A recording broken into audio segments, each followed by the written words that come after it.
Hello, good morning everyone, welcome back to my another blog. সবাই কেমন আছেন? আশা করছি সবাই অনেক বেশি ভালো আছেন এবং সুস্থ আছেন। তো সকালে ঘুম থেকে উঠেই বক বক বক বক করে কী যেন বলছে আমাকে। তো আমি জাস্ট শুয়েই ছিলাম। তো শুয়ে দেখছিলাম আসলে বাইরের আকাশটা খুব ভালো লাগছিল, নীল আকাশ দেখছিলাম। সো ভাবলাম আপনাদেরকে একটু দেখাই। তো এই তো আকাশটা একটু ভিডিও করলাম। আর আজকে হচ্ছে ঘুম থেকে ওঠার পরে আমার বোন বলছিল যে কি নাস্তা করব, ভালো লাগছে না, ফ্রোজেন পরোটা খেতেও ভালো লাগছে না। কারণ যতই ফ্রোজেন পরোটা হোক না কেন, দোকানের পরোটা আর ফ্রোজেন পরোটার মধ্যে একটা ডিফারেন্স থাকেই। তো যাই হোক, সকালবেলা দুজনেই ক্রেভ করছিলাম দোকানের পরোটা আর ভাজি খাবো। তো সেরকমই হচ্ছে পাপাকে বলেছি যে আমরা আজকে পরোটা ভাজি খাবো, পাপা যেন বাইরে থেকে কিনে আনে।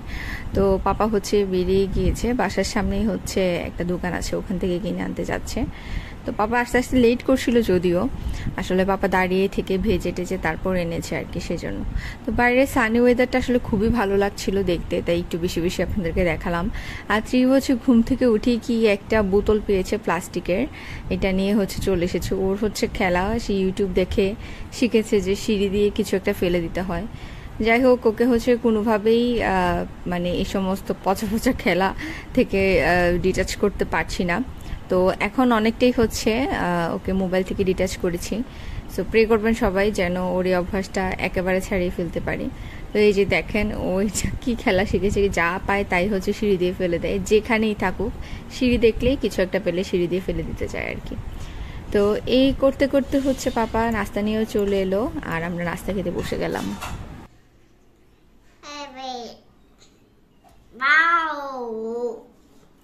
ওয়াও, তুমি খাবে?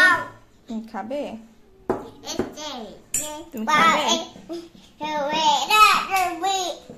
খাবে? চিপ খাবে?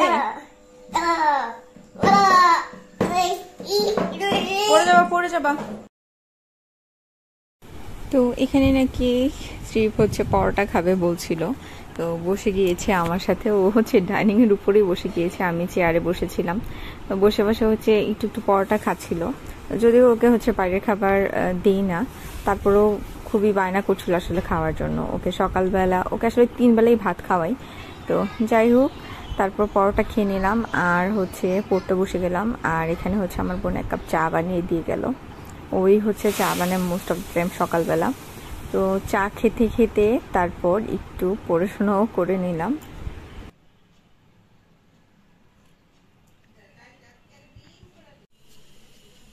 তো তারপর আজকে দুপুরবেলা হচ্ছে আমরা রোস্ট আর পোলাও খাবো। আবার হচ্ছে আরেকটা খাবার ক্রেভ করছিলাম, মানে আমাদের দুজনেরই হচ্ছে মানে কয়েকদিন পর পর এরকম হয় আর কি, এটা খাবো ওইটা খাবো, এরকম একটা ক্রেভ হয়। সো আমার মাই যদিও রান্না করতো, মা বলছিল যে আমি রান্না করব, কিন্তু হঠাৎ করে আমার বোন বলছিল যে তোর রোস্টটা আমার বেশি ভালো লাগে, সো তুই রোস্টটা রান্না কর। সো সেরকমই হচ্ছে আমি একদম লাস্ট মোমেন্টে এসেছি রোস্ট রান্না করতে, সব কিছু মাই রেডি করে দিয়েছিল। এবার হচ্ছে এখানে রোস্ট করার জন্য আমি আসলে ব্যারেজটা করে সেটাকে একসাথে ব্লেন্ডারে সব মশলার সাথে ব্লেন্ড করে ফেলি। আমার কাছে এভাবে করতে ভালো লাগে, অ্যান্ড আমার খুব টেস্ট লাগে আর কি এভাবে করলে। আমার বোনও এভাবে পছন্দ করে, তো আপনারা চাইলে ট্রাই করে দেখতে পারেন, আমার কাছে ভালোই লাগে। তো এখানে হচ্ছে তারপরে সেম টাইমে চিকেনগুলোকে হালকা হলুদ আর হচ্ছে লবণ দিয়ে ভেজে নিচ্ছি। তারপর হচ্ছে ব্লেন্ড করা মশলাটা দিয়ে একসাথে ভালো করে কষিয়ে নেব।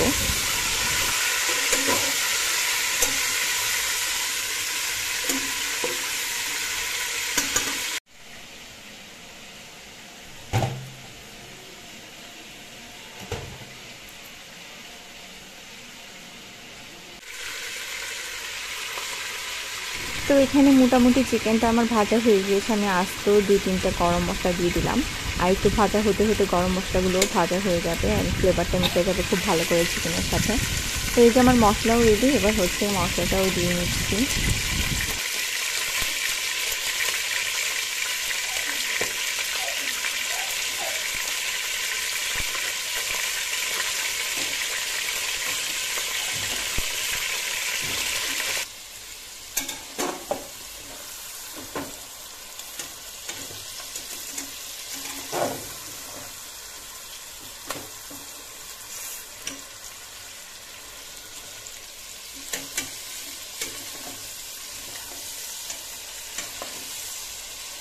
যাই হোক, ভালো করে নেড়ে চেড়ে কষিয়ে নিচ্ছি মশলার সাথে মাংসটাকে।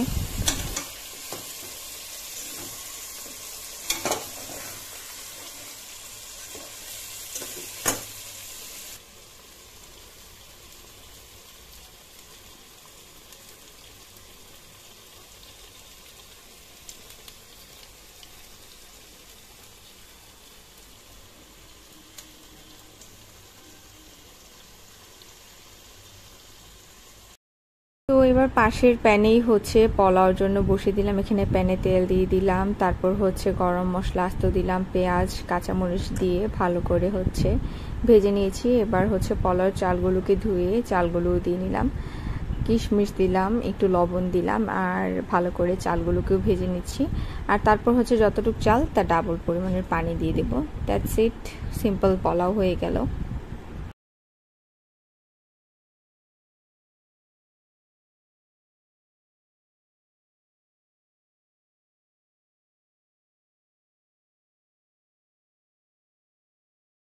তো এখানে রোস্টে হচ্ছে ঝোল দিয়ে আমি ঢেকে দিয়েছিলাম হালকা কিছুক্ষণ জাল করে নেব, যেন মাংসটা ভালো করে সিদ্ধ হয়ে যায় সেজন্য।